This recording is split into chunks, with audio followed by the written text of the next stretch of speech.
let's talk about Shadow Towers. Shadow Tower is a weekly sort of thing. It's not necessarily weekly. You can do it as much as you want throughout the week, but the main loot that you're going to be getting, you can only get once a week. It says that you need power rank of 400 to gain loot from these two, and then 550 to gain loot from these two. That doesn't necessarily mean you should start doing it at power rank 400 and 550 because they can be pretty tough. If you have a group, you can do these with up to 8 people. So you have enough people doing it, you could do it at whatever you want. Because there'll probably be enough people to carry or something. You get Titan Souls for killing the normal Titans here, or the bosses, and then you get a Lunar Soul for killing Daughter of the Moon. And then Hard Shout, and there's 3 difficulties. There's Normal, there's Hard, and then there's Ultra. Hard Shadowtower, it says it's power rank 1200 or higher to gain loot, which you might think it's like an Uber 6 thing, but it's tough, it's hard, it's harder than Uber 6. I can't even like do the first boss here by my solo. I can solo everything on normal, and I can't even solo Spike Walker, which is the first one. So, but it's worth it if you can, because the higher level you get, the more Titan Souls you get for killing the bosses, and you get 2 Lunar Souls for killing Daughter of the Moon on hard, which is ridiculous. And then Ultra, which is really, really hard, you get 5 Titan Souls, and then you get 3 Lunar Souls, which is a lot. So, I'll do Vengeful Pinata God, and then I'll do Daughter of the Moon. It's more or less the same. The bosses are a little bit different, but they're not that hard. It costs Flux to open up a portal, but you usually get back the amount of Flux that you spend. So there's different types of things you can do. So there's going to be 3 sections to each, well technically 4 sections to each Shadow Tower. There's going to be 3 sort of like mini boss things, and then there's going to be 1 of the main boss. And these mini boss sections, this one happens to be Cursed Skulls. This is what's called like an arena, which is basically you just fight a bunch of enemies off. There's other ones which are you have to go through sort of like a dungeon and defeat a couple of different mini bosses before you get to the main mini boss, I guess. And then you do that 3 times, and then you fight the main boss. So just go through this.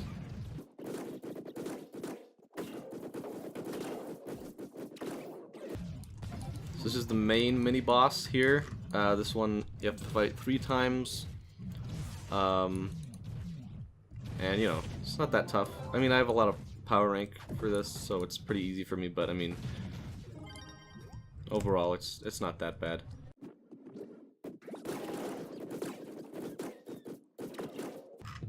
There are different enemies that can spawn, like this one is a candy one, the other one was like cursed veil ones.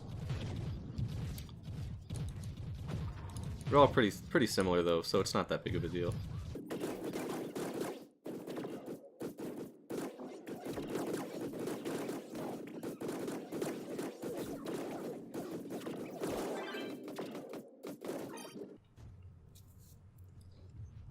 This is the 4th one. I hate this one because there's lava everywhere. And not only is there lava, there's a stupid guy that does range damage, or that attacks from range. And if you stay like anywhere but in like one of these corners, he just like stands in the lava or something. So if you have a melee weapon, it's pretty difficult to take care of him. But since I have a bow, it's not that hard.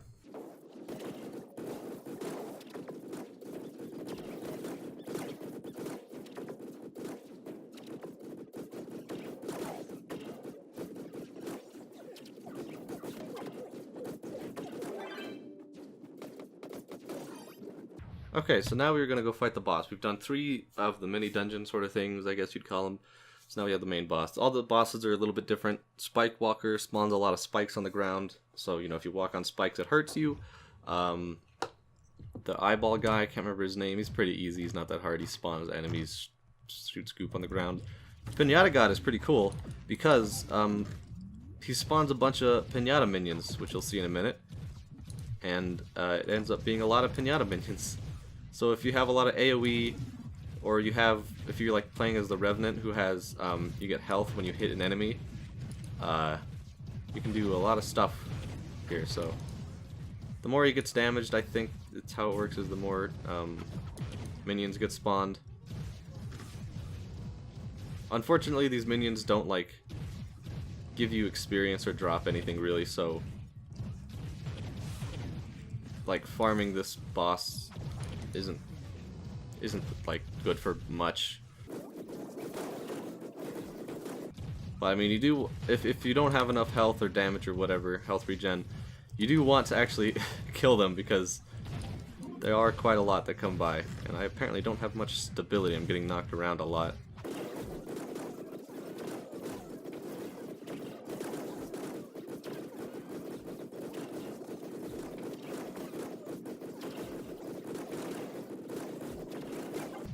I'm pretty impressed. I haven't lost my boomerang yet.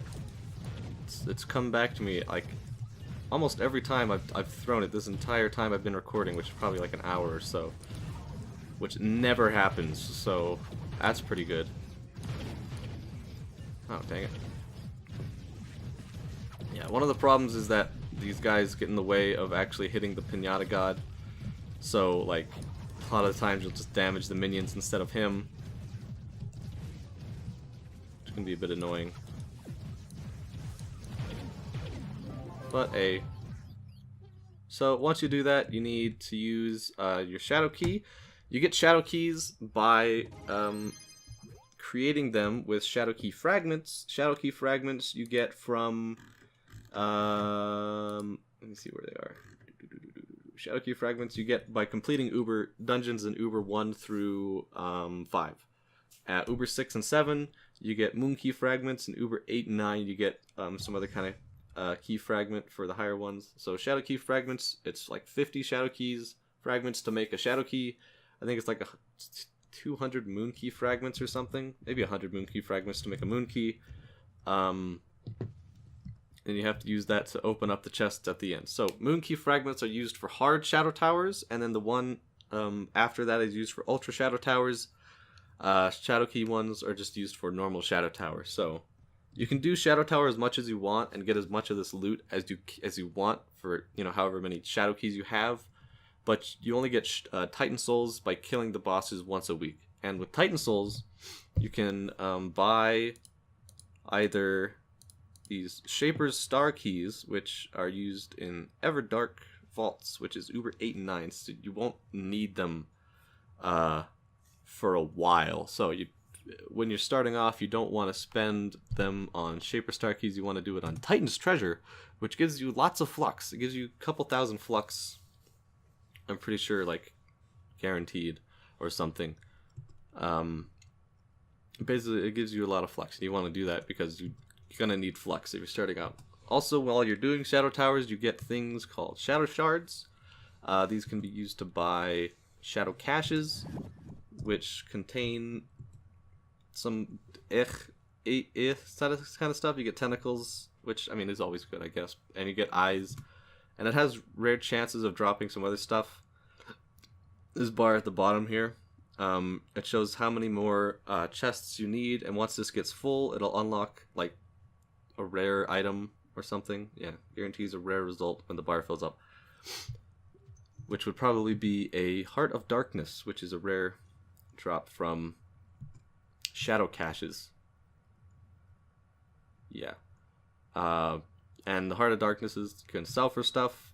You can sell them for flux, or you can buy these tomes, which as you get experience while you're out adventuring, these tomes will fill up, and then you can once they're filled up, you can open them and you'll get stuff. So this one gives you 15 Eyes of Cthulhu, and this one gives you a Tentacle of Cthulhu every time it levels up. You can also use Heart of Darkness to unlock all this different stuff, but this is mostly just for mastery.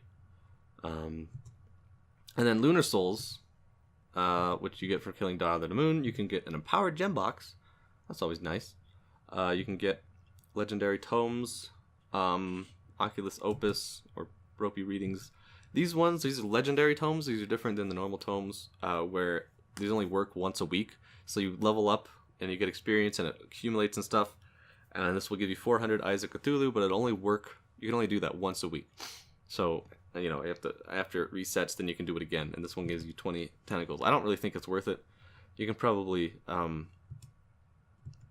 you know, get more just by doing normal stuff, or at least buying it on the market, than you would from this. But I mean, it's probably for mastery as well. If you go for that, you can also get these mounts, wings, and mounts and wings for a lot of lunar souls. But mostly you'll be getting an empowered gem box, which gives you an empowered gem, class gem key fragment, class gem key, or rarely a prism of light. And there's also a chance to get a diamond, very rare chance to get a diamond dragon egg. Basically, once you can get a lunar soul, get an empowered gem box, open the empowered gem box. Hopefully you get a power gem instead of something like a class gem key fragment, which you can't use until a long time. So, you know, and then put a power gem on your character, and bam, you got yourself power rank. I'm gonna open these chaos chests. Boom! Check it, son. I got lucky. Digital dragonfly wings, baby. That's good. It's good. I wonder if these. I don't think you can sell these anymore. Yeah, that's a bummer. How many chaos cores do I get if I loot it? 7. Mastery points. Oh, 100 mastery points. Dang. Check that out. I'm going to put those on, even though I'm not going to use them because I have my dragon mount. Oh well. What do these look like? Oh, look at that. That's neat. I'm going to get to Daughter of the Moon, the boss, and then I'm going to be explain that a bit, because there's a few things that are important to note about Daughter of the Moon, and I'll explain that once I get there.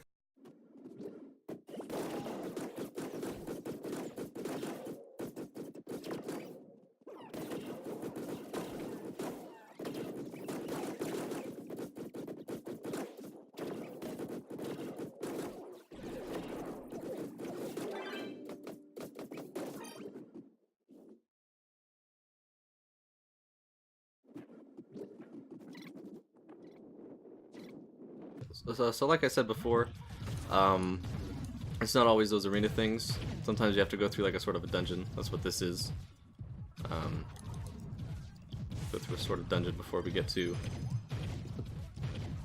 You have to kill a couple different things. So this one only spawns like 2 waves of enemies. It's these guys, and then it's these guys here. And we do this a couple times, and then we have to,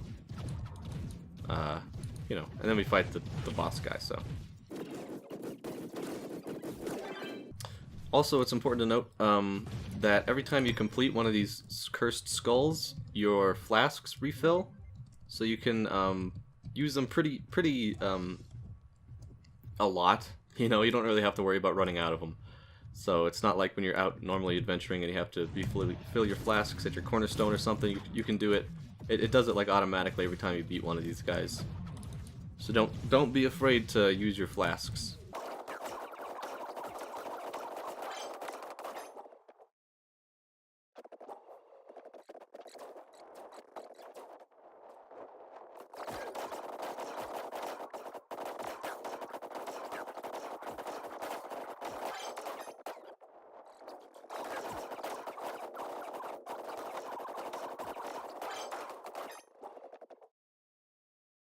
Okay, so here we are at Daughter of the Moon. This is the final boss in the Shadowtower. This is on normal difficulty. It can still be pretty difficult. This boss is pretty unique in that it has like a lot of health, and it has 4 phases that it goes through. So, first phase here is that it has a sword, and this isn't too difficult. Every now and again, if you're close enough, she'll do an attack that'll knock you up into the air. That one there will knock you up in the air. It's not that big of a deal. If you're a boomeranger, it's kind of annoying if you throw your boomerang and then she does that and then you can't get it back for a while. So once you lose it about 1/4 of her health, which should be about now, she gets a gun, and this one does range attacks, but it's best to just like stand next to her, like as close as you can, because she does that attack and it doesn't even come close to hitting you because you're just too close to her. Otherwise, she does like a homing attack, but I mean, otherwise it homes in anyway. so it's not that big of a deal. Now, once she gets to about half health, she's gonna have like this big light thing. She's gonna throw a gun. She's gonna do that. That does a lot of damage, so you're gonna want to stay away from that. And during this phase, she has a one-hit kill move, which you do not want to get hit by. That will kill you in one hit. So be very careful. Don't get hit. Now she'll once she takes enough damage, she'll do that again. That does damage again, and she'll go into this last phase here. I don't think she has any one-hit kill moves here, but I mean she'll shoot lasers at you. They're pretty easy to avoid, and they don't do too much damage. She also spawns these spinny things. There's like pillars of smoke everywhere. She spawned this stupid gun ally. Oh, she threw down her gun. That's what that is. Okay. So I mean, if you can just run away from that and get out of its range, if it's too annoying to get shot by that thing. But then you kill her and she's dead. And congratulations, that's Daughter of the Moon. And we get our stuff. And we get one shadow item, and it's a melee, of course. Whatever. So yeah, so then you get a Lunar Soul once a week, and then you use that Lunar Soul to get an Empowered Gem Box. Yada yada yada. That's the whole shebang, and then you get enough power rank to be able to do hard. And that's always fun, trying to do that. So, yeah. That's Shadowtower for you.